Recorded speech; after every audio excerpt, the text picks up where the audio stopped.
Hello my dear student. तो हम इस वीडियो में बताएंगे आपको कि 2024 में जो बोर्ड एग्ज़ाम होने वाला है क्लास 10 के लिए सब्जेक्ट साइंस के कुछ महत्वपूर्ण सब्जेक्टिव क्वेश्चन के बारे में। इन सब्जेक्टिव क्वेश्चनों की जो परीक्षा में आने की संभावना रहती है बहुत ही ज़्यादा रहती है। तो ये मान लीजिए एक तरह का गेस क्वेश्चन है जिसमें 50 क्वेश्चन को हमने गेस किया है।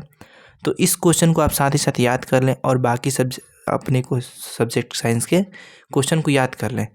तो इसको भी साथ साथ देखते चलें और देखते हैं वो क्वेश्चन कौन से है जो कि आने की संभावना बहुत ज़्यादा रहती है।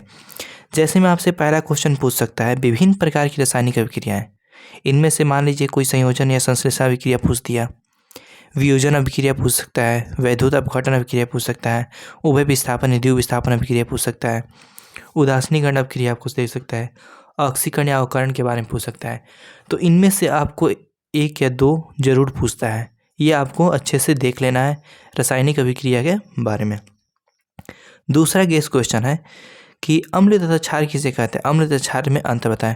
अम्ल क्षार का आपका डिफिनीशन दे सकता है कि अम्ल क्षार का डिफिनीशन लिखिए और साथ ही साथ अम्ल क्षार का अंतर बताइए, ये भी दे सकता है।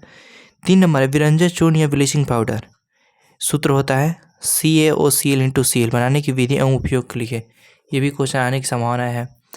4 नंबर क्वेश्चन है धातु और अधातु में विभेद करें, यानी कि अंतर आपको स्पष्ट करके लिखना है। तो ये सब क्वेश्चन क्या आने की संभावना बहुत ज़्यादा रहती है। धातु का रासायनिक गुण एवं धातु का रासायनिक गुण लिखें। भौतिक गुण से क्वेश्चन थोड़ा कम पूछा जाता है, लेकिन रासायनिक गुण से क्वेश्चन जो होता है बहुत ज़्यादा पूछा जाता है। तो धातु और अधातु के रासायनिक गुण पर आप ध्यान रखें। उसके बाद अगला क्वेश्चन है 6 नंबर कि संयोजकता किसे कहते हैं, उदाहरण के साथ लिखें। 2 नंबर में आता है क्वेश्चन संयोजकता किसे कहते हैं, इसको उदाहरण के साथ क्या करना है, व्यक्त करना है। उसके बाद पूछ सकता है इसके अलावा परिवर्तनशील संयोजकता को बताएं और उदाहरण दे, ये भी क्वेश्चन आ सकता है।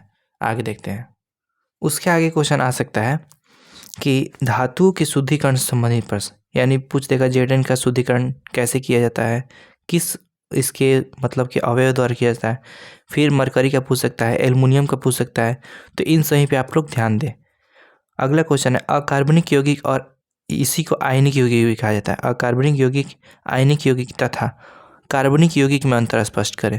अगला क्वेश्चन है हाइड्रोकार्बन से संबंधित प्रश्न, एल्केन के बारे में, एल्किन के बारे में और एल्काइन के बारे में, ये फिक्स रूप से पूछता है। ठीक है, इसका सूत्र पूछ देगा या इसका सूत्र की जगह पे कोई आपको हाइड्रोकार्बन दे देगा, वो पूछेगा कि इसमें से एल्किन कौन सा है, एल्काइन कौन सा है। तो इस बात का आप लोग ध्यान रखें। अगला क्वेश्चन है कि प्रयोगशाला में मेथेन गैस बनाने की विधि, ये क्वेश्चन जो होता है बहुत ही वीवीआई होता है, ये पूछने की जो संभावना है बहुत ज़्यादा रहती है। अगला क्वेश्चन है क्रियाशील समूह एवं संरचना सूत्र से प्रश्न।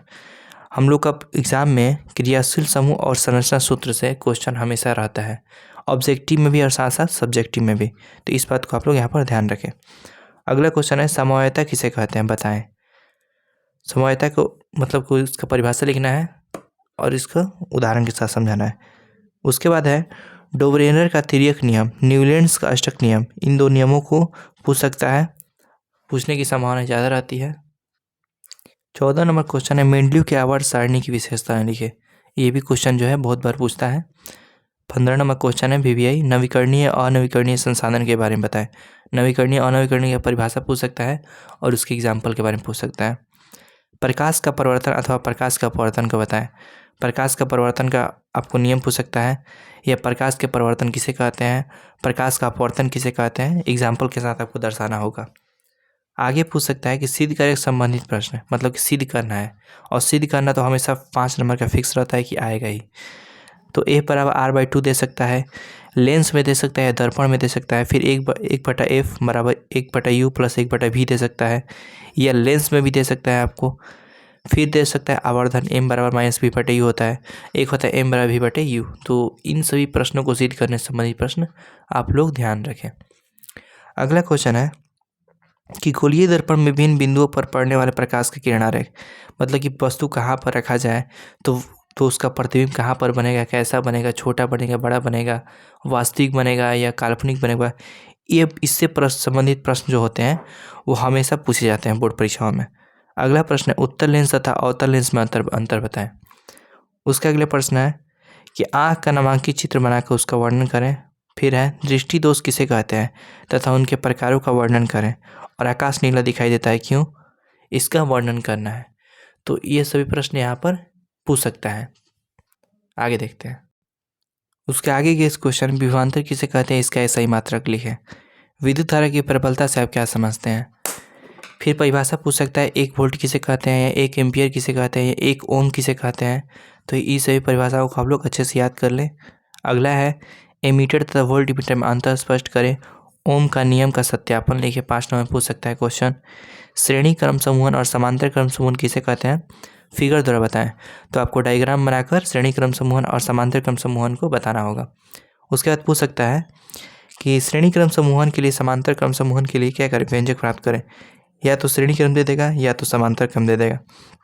व्यंजक प्राप्त करने के लिए चुंबकीय क्षेत्र रेखाओं की विशेषताओं को लिखें। ये क्वेश्चन जो है बहुत ही पूछता है। मैक्सवेल का दक्षिण हस्त नियम।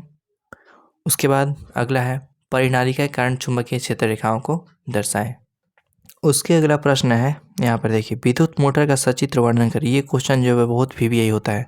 33 नंबर, धारावाही चालक तार का चुंबकीय क्षेत्र का प्रभाव को दर्शाना होगा आपको फिगर के द्वारा। फ्लेमिंग का वाम हस्त नियम, फ्लेमिंग का दक्षिण हस्त नियम लिखने को बोल सकता है। फ्लेमिंग का वाम हस्त दे सकता है या फ्लेमिंग का दक्षिण हस्त। चुंबकीय विद्युत चुंबकीय प्रेरण के बारे में बताएं। प्रतिवार्ती धारा एवं दिष्ट धारा के बताएं। ये सब क्वेश्चन जो होता है बहुत VVI होता है। पोषण किसे कहते हैं, पोषण के विभिन्न प्रकार कौन कौन से हैं। मनुष्य का आहार नाल के प्रत्येक भाग का वर्णन करें। श्वसन किसे कहते हैं, वायवीय श्वसन एवं अवायवीय श्वसन में विभेद यानी कि अंतर बताना होगा आपको। उच्च श्वास एवं प्रश्वास में अंतर बताएं। 2 नंबर पूछ सकता है। उसके बाद परिवहन किसे कहते हैं, फ्लोएम तथा जाइलम में अंतर बताएं। तो इन सभी प्रश्नों को आप लोग अच्छे से याद रखें। अगला क्वेश्चन है कि धमनी एवं सीरा में अंतर बताएं। मानव हृदय का संरचना एवं कार्यविधि बताएं। वृक्क के बनावट को स्पष्ट करें। फिगर के द्वारा आपको वृक्क के बनावट को क्या करना पड़ेगा, स्पष्ट करना पड़ेगा। मानव हृदय का जो फिगर बनाकर उसके एक एक भाग का वर्णन कार्य पाए। धमनी और सीरा में क्या करेगा, अंतर पूछ सकता है। नेफ्रॉन का वर्णन करे सचित्र यानी कि चित्र के साथ वर्णन करने को बोल सकता है। न्यूरॉन का वर्णन सचित्र वर्णन करने को बोल सकता है। मानव मस्तिष्क का वर्णन करने को बोलेगा आपको। मादा जनन तंत्र का सचित्र वर्णन करें और नर जनन तंत्र का सचित्र वर्णन करें। तो हमने यहाँ पर 50 क्वेश्चन को गेस किया है। इसमें से बहुत क्वेश्चन ऐसे हैं कि जो 2024 बोर्ड परीक्षाओं में पूछने की संभावना बहुत ज़्यादा है। तो साथ ही साथ इसको तो याद करें और अपना जो अलग से साइंस में सब्जेक्ट में और भी प्रश्न है उसको भी याद करें। ये नहीं कि गेस पेपर के भरोसे रहे, आप लोगों को ये भी याद करना है और साथ ही साथ हमने बुक को भी पढ़ना है। तो आई होप आपको ये वीडियो जो है यूज़फुल लगा होगा। तो यूज़फुल लगा हो तो अपने दोस्तों के पास जो कक्षा 10वीं पढ़ रहे हैं उनके पास शेयर करें और वीडियो को एक लाइक ज़रूर करें। धन्यवाद। मिलते हैं अगली वीडियो में किसी अन्य इंटरेस्टिंग टॉपिक के साथ।